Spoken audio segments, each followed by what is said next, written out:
Bonjour à tous, bonjour les enseignants, bonjour les élèves, bonjour à toutes les personnes qui ont le bonheur de travailler sur Teams.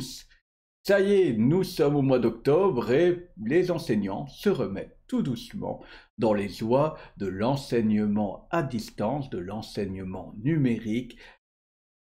Les enseignants redécouvrent Teams. Alors, bien entendu, nous sommes bien loin des déboires de l'année dernière, nous avons apprivoisé la bête, mais néanmoins, nous nous disons que finalement, il y a encore quelques petites choses que nous ne maîtrisons pas, et tous les jours, nous découvrons des nouveaux outils de Teams et des nouvelles aptitudes. C'est vraiment fantastique. Aujourd'hui, je vous propose une petite vidéo pour vous simplifier la vie. Je vous mets en situation. Je suis titulaire d'une classe et je dois créer un groupe, une équipe pour la classe dont j'ai la gestion. Sans plus attendre, je vais passer sur Teams. Voilà. Et vous voyez, je suis dans la zone équipe. C'est indiqué ici à gauche dans l'onglet. Et nous retrouvons cette zone qui a pu être bien chargée l'année passée. Pourquoi? Eh bien simplement, généralement, mes collègues et moi-même créons un groupe pour une classe, pour un cours, qui fait que les élèves pouvaient très vite être surchargés et avoir par exemple 14 groupes correspondant aux 14 cours qu'ils avaient à l'horaire. Les professeurs rencontraient aussi des soucis. Je prends l'exemple d'un prof d'histoire géo qui avait peut-être la même classe dans les deux cours et donc il se retrouvait peut-être, par exemple, avec deuxième histoire et deuxième géographie. Eh bien aujourd'hui, nous allons voir un outil de Teams qui va nous permettre de simplifier tout ça. Première chose à faire, c'est de créer ton équipe. Nous cliquons, je vous le rappelle ici, à droite sur rejoindre ou créer une équipe. Créer une équipe. Ce sera une équipe classe. Je vais donner son nom, par exemple une classe dont je serai titulaire, les 4TQ. Ah, je peux donner une description, moi je le ferai plus tard, ce n'est pas le plus important. Création de l'équipe. On vous propose maintenant d'inviter vos étudiants et les enseignants qui devront participer à ce groupe. Moi, je ne le fais pas pour l'instant, je préfère un peu aménager le groupe, faire ma petite popote interne, et puis quand tout est prêt, j'invite tout le monde, ça leur évite de voir constamment des choses apparaître et disparaître parce que je fais des tests simples. Donc je vais ignorer pour l'instant, je réinviterai, vous le savez, on peut le faire par la suite, mes élèves. Et nous retrouvons ici la page d'ouverture lorsque nous créons un groupe, avec un seul onglet général ici à gauche, et puis le mur de publication, la zone de fichiers, et puis éventuellement, si vous ne l'avez pas, mais que vous avez comme moi un onglet déroulant, la petite zone devoir. Bien. L'idée, justement, ici, c'est de ne plus avoir qu'un seul groupe pour gérer tous les cours des élèves. Et donc, je vais utiliser l'outil canal de Teams. Comment créer un canal et quel est l'intérêt d'un canal? Créer un canal, c'est très simple. Nous cliquons sur les pointillés à côté du nom du groupe. Ajouter un canal. Qu'est-ce que je vais faire avec ce canal? Eh bien, je vais lui donner le nom d'un cours que les élèves ont à l'horaire. Exemple, français.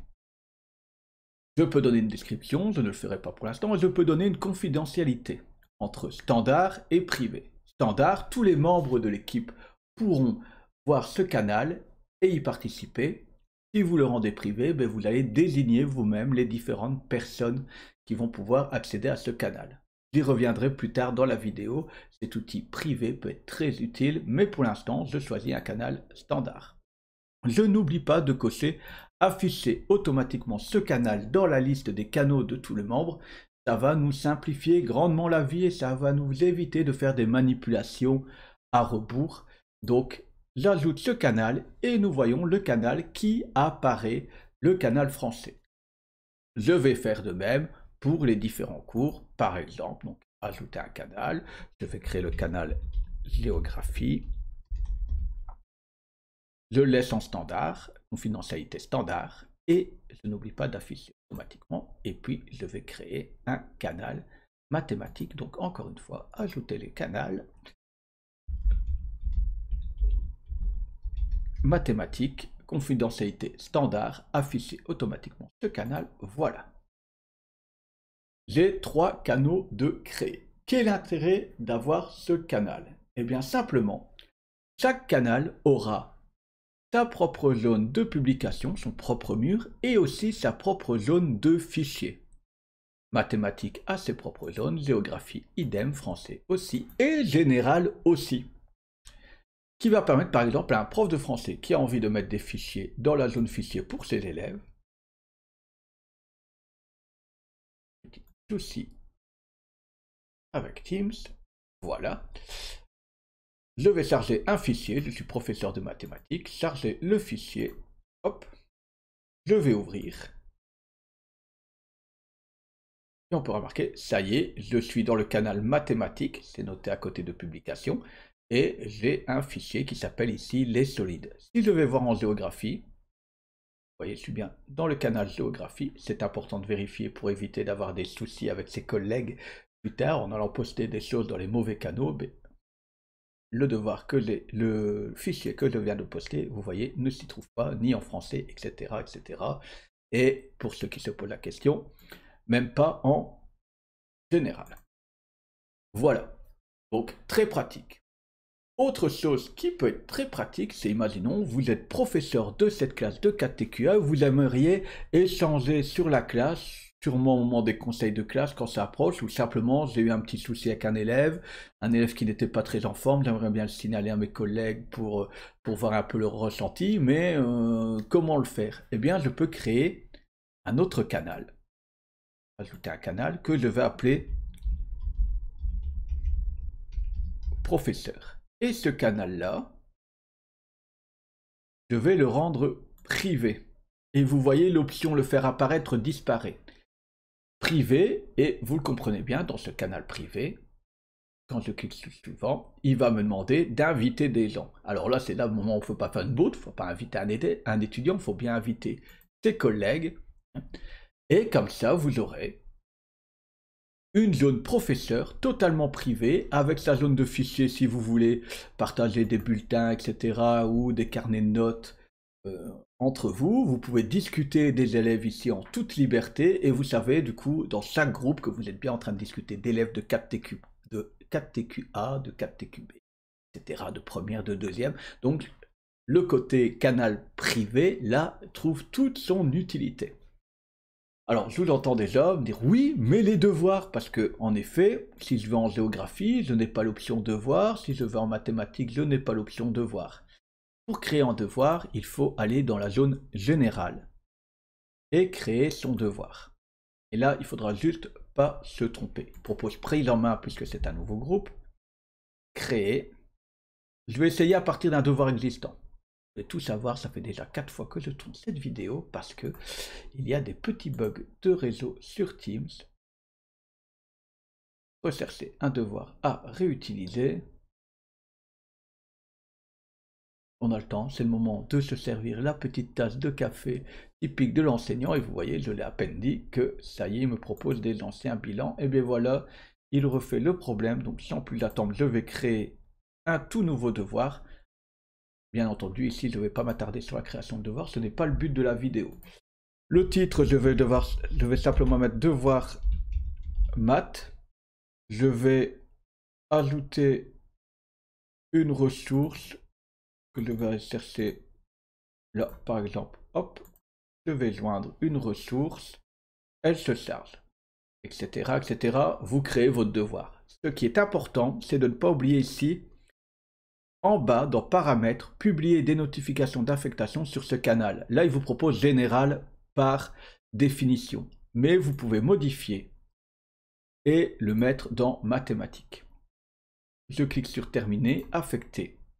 Et vous allez voir qu'ici, dans la zone mathématiques, hop, la notification se place. Et elle n'est pas venue se placer dans les autres canaux. Et c'est ça qui est chouette. Pourquoi? Je clique sur mathématiques, je sais que j'ai un devoir de maths. Si je clique sur géographie, vous voyez, ça n'apparaît pas dans le mur de géographie, ça n'apparaît pas sur le mur de français, ça n'apparaît même pas dans général. Donc, avantage. Maintenant, mes collègues vont me dire, oui, mais alors, quel intérêt d'aller mettre devoir dans la zone générale et pas avoir l'outil de création? Je pense simplement, si je suis revenu dans la zone devoir, donc dans le canal général, je pense simplement que c'est pour donner une meilleure visibilité pour les élèves du travail encore à accomplir et pour les enseignants une meilleure visibilité sur le travail qui est demandé de fournir aux étudiants. C'est-à-dire que ça vous évite de poster peut-être un 6e devoir qui est à rendre pour lundi. Alors là, ça pourrait être un souci. Donc à mon avis, ils ont décidé de créer ça comme ça pour avoir une meilleure visibilité. De la même manière, je pense que lorsqu'on planifie des réunions, les professeurs du coup reçoivent des notifications, voient ça apparaître dans la zone générale, etc. Et peuvent se dire, ok, je ne vais pas planifier une réunion, il y en a déjà une de planifiée à la même heure. Donc c'est pas nécessaire. Je pense que c'est simplement pour une meilleure gestion d'équipe. Ensuite, vous allez me dire, dernière chose, oui, mais je suis prof de mathématiques, je n'ai pas envie que mon ordinateur me signale toutes les notifications de français, de géo. Il en est même pour les élèves. Un élève qui a comme cours anglais et pas néerlandais n'a peut-être pas envie de voir apparaître néerlandais ou d'avoir toutes les notifications de néerlandais qui apparaissent. Et c'est logique. Mais Teams a pensé à tout. Quand vous êtes à côté, quand vous cliquez sur les pointillés d'un canal, vous avez la possibilité, vous voyez, de désactiver les notifications et même de masquer le canal. Vous voyez, le canal français a disparu, le canal géo, je vais le faire disparaître, etc. Je me suis trompé, je veux récupérer un canal que j'ai masqué, mais vous voyez marqué 2 canaux masqués. Vous cliquez dessus et puis vous faites réapparaître ce qu'il y a à réapparaître. Voilà. Dernière petite chose. Dans le groupe que je viens de créer, je suis le seul propriétaire. Les autres personnes sont des membres. Et donc en tant que propriétaire, j'ai les pleins pouvoirs sur le groupe et puis les membres ont un peu moins de pouvoir. Simplement. Alors, on peut dire c'est très bien. Mais j'aimerais bien que le canal français soit géré par moi s'il y a un souci, mais aussi, surtout, par le prof de français. Eh bien, il y a une possibilité de rendre ce prof de français modérateur, simplement. Encore tout simple, tout se trouve dans les pointillés à côté du canal dans lequel je vais travailler. On vous propose de gérer le canal. Et vous voyez ici, autorisation, modération du canal désactivée, donc il n'y a pas de modérateur. Je peux l'activer. Une fois que j'active le canal, qu'est-ce que ça permet, la modération du canal? Ça permet on voit qui peut démarrer une nouvelle publication, le modérateur uniquement. Il y a aussi des autorisations qui peuvent se désactiver, s'activer. Ça, je vous laisse regarder, c'est un peu la popote interne de chacun. J'ai envie de mettre le professeur de français modérateur avec moi, mais il suffit à côté de qui sont les modérateurs propriétaires d'équipe, de cliquer sur gérer, de proposer un enseignant et de terminer l'opération. Et comme ça, vous rajoutez les profs. Comme ça, vous êtes propriétaire et gestionnaire de l'intégralité en tant que titulaire. Et les professeurs sont modérateurs chacun de leur petit canal personnel. Voilà. Une dernière chose que je vais vous montrer, si vous cliquez sur les pointillés à côté du nom de votre équipe, vous avez toujours la possibilité de gérer l'équipe. Alors, nous y allions généralement pour rajouter des personnes après coup. Okay, mais il y a aussi, vous voyez, la possibilité de gérer dans les canaux. Qu'est-ce que ça vous propose? Ben, ça vous propose de faire réapparaître les canaux, vous voyez, affichés pour moi. Donc les canaux qui sont masqués, je peux les refaire apparaître. Je peux faire disparaître les canaux que je souhaite faire disparaître et réapparaître. Au moment de la création des canaux, si j'ai oublié de cocher la petite case affichée pour les membres, je peux le faire ici à rebours, etc. Je peux même gérer, vous voyez, l'ajout d'un canal à partir d'ici. Ça se fait aussi très facilement. Voilà. Je rappelle qu'il y a toujours les paramètres aussi. Allez checker une petite fois ça pour savoir, vous, titulaire, qu'est-ce que les gens ont droit de faire, etc. C'est toujours intéressant. Voilà. Je pense que le tour du propriétaire est fait. J'espère que cette petite vidéo vous sera d'une grande utilité. J'espère aussi que dans la zone commentaire, ça va continuer à partager, à échanger. Vous découvrez des nouvelles choses, je découvre comme vous, je vous partage juste mes petites découvertes et les découvertes faites avec des collègues lors de discussions. Donc n'hésitez pas, la zone commentaire est là pour ça. Si vous avez des envies d'autres sujets de vidéos, je vous dis tout de suite, il y aura sûrement une vidéo sur la création des devoirs et toutes les petites spécificités de la zone de devoir. Il y aura sûrement encore une vidéo sur l'utilisation des balises qui peuvent vraiment être super utiles. Ça nous évite de taper plein de noms quand on veut communiquer avec des gens. Voilà, il y a plein de projets de vidéos qui vont arriver, mais n'hésitez pas, si vous avez des envies, à les noter dans les commentaires. Je vous souhaite le meilleur pour cette année scolaire. Courage avec la maîtrise de Teams, avec le domptage de cette plateforme. Courage, courage, courage. N'hésitons pas à échanger, c'est ça le plus important. Et je vous dis à tout bientôt.